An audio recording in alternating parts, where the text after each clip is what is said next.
A new poll from The Times suggests that if Jeremy Corbyn runs to be London mayor, it could cost Sadiq Khan his re-election. So these are the polling results. They've got a poll without Corbyn, where Sadiq Khan beats Susan Hall by only 1 point, so 33 to 32 points. And then they've got a poll if Corbyn runs. And in that case, Jeremy Corbyn wins 15% of the vote, Sadiq Khan gets 25%, and Susan Hall gets 30%. So if he runs, this Times poll suggests Susan Hall would become London mayor. The Times also reports this. Some 43% of London voters think Jeremy Corbyn should stand for the mayoralty, and 37% say he would make a good mayor. So he's not sort of as unpopular as Keir Starmer sometimes tries to make out, at least in London. I suppose this has been sort of promoted as, will Jeremy Corbyn split the vote and lose the London mayoralty for Labour? Is there any chance of that happening? I think it's unlikely. I think he would do better than 15%, however. I think if there was genuinely the sense that actually there would be a tipping point, right? If there were opinion polls showing him higher than Khan, which you have to get there first, I think lots of people who would vote for Khan but would like to vote for Corbyn would go to Corbyn. I think in inner London, he is a very, very popular politician. He just is. You look at the seats that Labour picked up in 2019 when they got hammered in the rest of the country. They picked up Putney. They saw majorities in loads of London seats go up. Places like Chingford, which is actually out of London. Now, I understand a lot of that wasn't to do with Jeremy Corbyn. They might have liked the policy, or they were former Tory voters who wanted to stop Brexit or whatever. But a significant amount was. Now, in the sort of donut, outer London, which is where the Tories have built their vote historically, it's how Boris Johnson beat Ken Livingstone twice. Yes, of course, he'll be less popular. And I think the Tories are going to pick up lots of votes there anyway, partly because of historic reasons. They've always been more popular, partly because of the unpopularity around the expansion of ULEZ. So I think Jeremy Corbyn could do better than 15%. I don't think he will stand. I could be wrong, famous last words. I think if Livingstone stood, then Jeremy Corbyn could absolutely stand. But I don't see why he would give up on being a constituency MP, which he clearly loves, in Islington, for this, which is very high risk, very low return, frankly. It's not like the London mayor has massive powers. So I don't know. Although it would be rather funny to have a London Labour mayor who's Jeremy Corbyn taking on Keir Starmer, who's the Prime Minister. Dare I say, I can imagine a Labour government actually reducing the powers of the London mayoralty. I think it would be just interesting because it would just trigger all the right people. It would trigger all the right people because these lunatics in the political and media class tried to present Jeremy Corbyn, who has, broadly speaking, quite anodyne social democratic views when it comes to the domestic economy and domestic public services, which is all he'd be involved with as London mayor. They tried to present him as almost a domestic extremist, outlandish. I saw a Twitter screen grab the other day, Ben Kentish, who pretends to be a serious journalist over at LBC, when he was previously, I think, at The Independent, 2018, tweets an article, was Jeremy Corbyn an asset for the Czechs during the Cold War? These people are clowns. It would be great if Jeremy Corbyn came out of, obscurity to some extent, came back to the forefront of the national political conversation and made sure these people put their clown shoes back on. People like Ben Kentish that have to put on the makeup, put on the wig, put on the nose, get the old flower, the old squirty Bertie flower. Great. That would be very gratifying and satisfying to see. However, I think if he did stand, it would clearly increase the possibility of the Conservatives winning. And I have to push back a little bit on this poll because this Redfield and Wilton poll, which has the Tory winning by, with 30, it's very hard to see. I don't think there's any, I might be wrong, Michael, you can correct me. There's no precedent of anybody winning the London mayoralty with 30% of the vote, as I understand it.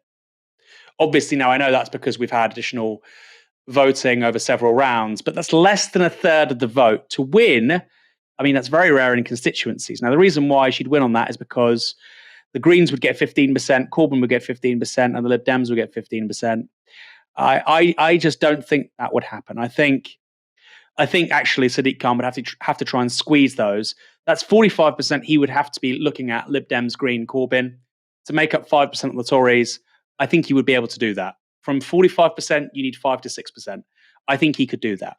Of course, Sadiq Khan could lose, but I think if he has anything to offer Londoners at the next local elections, he has anything at all, he should walk away with it. And paradoxically, despite ULEZ being this big media story, it is offering clear water between him and the Tories. So I think that's going to be very compelling if he's saying to Greens, come and vote for me. And if it's going to be 15% of them, come and vote for me. Because at the moment, pre-ULEZ, he didn't really have anything to say to Greens. Finally, as well, I think more than Corbyn making life difficult for Sadiq Carmichael is the fact that his own party's leadership has decried ULEZ and its wisdom in the national press.